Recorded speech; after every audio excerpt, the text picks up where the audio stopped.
Le monsieur que vous voyez se faire tabasser là s'appelle Jansi Maïnga. Il est chauffeur d'un PCA, d'une entreprise publique. Et le PCA s'appelle Dev Kalema. Qu'est-ce qui s'est passé? Le monsieur Jansi Maïnga réclamait son arriéré de salaire de 3 mois. Mais malheureusement, sur ordre du PCA, Dev Kalema, il a été tabassé par la garde du PCA, quoi. Tabassé comme un animal, c'est un père de famille, vous le voyez, humilié et filmé en plus par le même bourreau qui ordonnait qu'il puisse être tabassé. Est-ce que ça s'est fait vraiment en démocratie? Le ministre de la Justice, vous êtes là, vous pavanez partout à vous vanter et à faire couler des arrêts inactifs depuis un temps. Le monsieur là doit être suspendu. Que toute la presse se mobilise, qu'on demande la suspension de ce monsieur-là jusqu'à nouvel ordre, jusqu'à ce que son cas puisse être étudié par la justice, qu'il puisse se présenter et être jugé. S'il est reconnu coupable, qu'il puisse être condamné et révoqué. Comme ça, là, ça va servir d'exemple.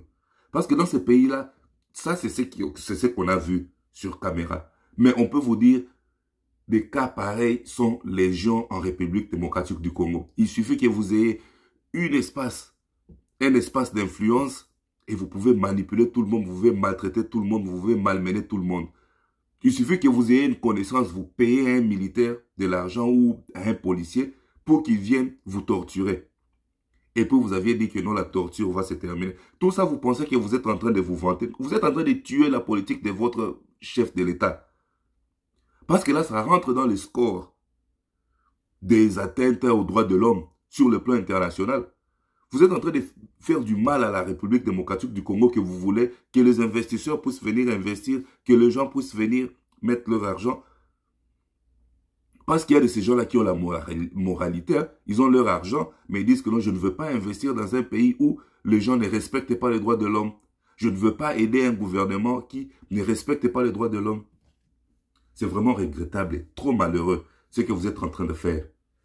Vraiment, s'il vous plaît, les journalistes congolais, je vous ai vu poster, tweeter, cette affaire-là, oui, c'est bien.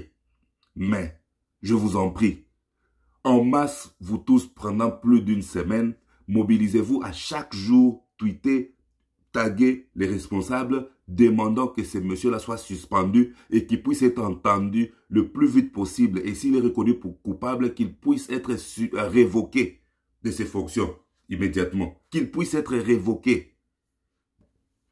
Comme ça, là, les autres qui vont rester vont essayer un peu de se calmer. Je sais que ça ne va pas être un calme éternel aussi longtemps que l'état de droit n'est pas encore instauré. Mais quand même, qu'il y ait justice pour ces messieurs-là. Et puis, la famille de ces messieurs-là, ou le monsieur-là, il faut porter plainte. Les organisations de droits de l'homme qui est là. Mais, Baka Piamba, on a Bakenda Wapinam, Baka Piamba, Bakaj, tout ça. Ils étaient là que quand c'était l'époque de Kabila. Et maintenant qu'il y a un frère de sang, ils se sont tués. Vous êtes vraiment, je ne sais même pas quel mot utiliser pour vous qualifier. Vous faites la honte de l'humanité, vous faites la honte du Congo. Et vous pensez que quand on vous voit en veste, vous avez l'argent. Vous n'avez pas l'argent, vous êtes des voleurs, vous êtes des charognards. C'est comme ça qu'on vous voit. Quand moi je vous vois en veste là et voir la situation du Congo, je vois que vous êtes des malades. Vous êtes ventrus, sales. Personne ne vous respecte. Ne pensez pas que vous avez un statut. Vous n'avez pas de statut. Le statut qu'on vous reconnaît, c'est des voleurs. Et vous avez un peuple naïf qui n'a rien et qui vous acclame parce qu'il n'a pas de choix peut-être. Parce qu'il espère que vous allez peut-être lui donner un peu de miettes de ce que vous êtes en train de lui voler. Malheureusement, un peuple pareil.